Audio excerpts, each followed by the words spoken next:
नमस्कार dear parents, welcome back to child care with Ayurveda. दोस्तों, मैं समझ सकता हूं कि ये पेरेंट्स के लिए कितना चिंता का विषय है कि जब आपका बच्चा 2 साल या 3 साल का हो चुका है और बच्चा बोल नहीं पा रहा है।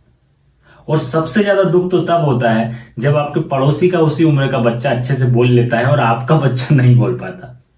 ये मैं अपनी बात नहीं बता रहा हूँ, एक्चुअली ये कई पेरेंट्स आके ऐसा मुझे बोलते हैं कि सर, हमारे जो पड़ोसी का बच्चा है वो भी इसी की उम्र का है, वो तो बड़े अच्छे से बात कर लेता है और हमारा बच्चा बोल नहीं पाता है। तो ये पेरेंट्स ऐसी हिस्ट्री देते रहते हैं, इसलिए मैं आपको ये बात बोल रहा हूँ। तो कई बार तो ऐसा हो जाता है कि इस बात को सोच सोच कर कि हमारा बच्चा नहीं बोल पा रहा है, क्यों नहीं बोल पा रहा है, पेरेंट्स भी डिप्रेशन का शिकार हो जाते हैं और वो अपनी एक नई प्रॉब्लम अपने लिए शुरू कर लेते हैं।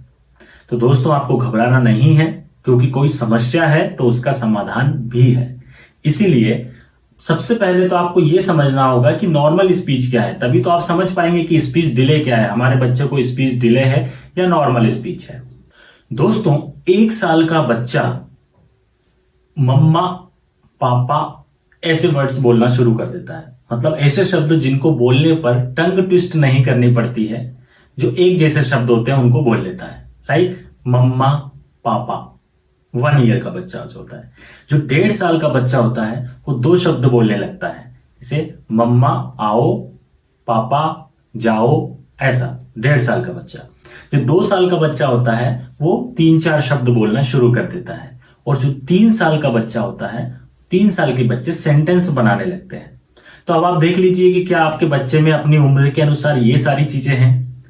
अगर ये सारी चीजें बच्चे के टाइम से पहले आ रही हैं, मान लीजिए बच्चा 2 साल का है और सेंटेंस बनाने लगा, तो ये तो बहुत अच्छी बात है। अगर टाइम से पहले कोई चीज आ रही है, इसका मतलब ये है कि आपका बच्चा इंटेलिजेंट है, वो सारी चीजें बहुत अच्छे से कैच कर लेता है, बोलने लगा है, तो उसमें कोई प्रॉब्लम वाली बात नहीं है। लेकिन अगर बच्चा ये सारी चीजों से पिछड़ रहा है, तो फिर हमें यहां पर सोचना है कि आखिर क्या कारण हो सकते हैं और कैसे हम उसको ठीक करें। तो सबसे पहली बात दोस्तों, कि यदि बच्चे में ये चीजें लेट आ रही हैं, 3 साल का हो गया बच्चा, अभी सेंटेंस नहीं बना पा रहा है, तो फिर वहां पर एक चीज हो सकती है कि बच्चे की लर्निंग कैपेसिटी इतनी अच्छी ना हो।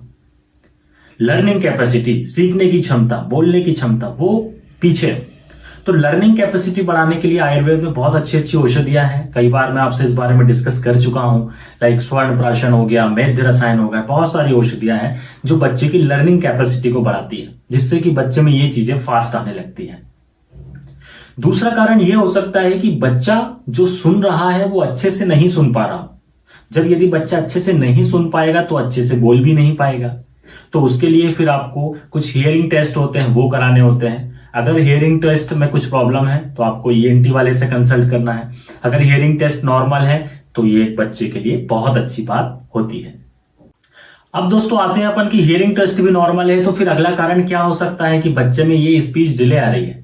अब हम आते हैं इंटेलिजेंसी टेस्ट के ऊपर। जब हम बच्चे का आईक्यू टेस्ट कराते हैं, इंटेलिजेंस टेस्ट कराते हैं, तो वो यदि स्कोर कम आ रहा है बच्चे का, तो फिर हम यहां पर फिर बात करेंगे कि यदि बच्चे की इंटेलिजेंसी को बढ़ाना है तो यहां पर फिर आपको आयुर्वेद की औषधियों को बच्चों को देना है, जो मेध्य रसायन है, स्वर्ण प्राशन है, जिससे कि बच्चे की इंटेलिजेंसी को आप बढ़ा सकते हैं। और बच्चे की इंटेलिजेंसी जब बढ़ेगी तो अपने आप बच्चे के अंदर स्पीच आने लगेगी।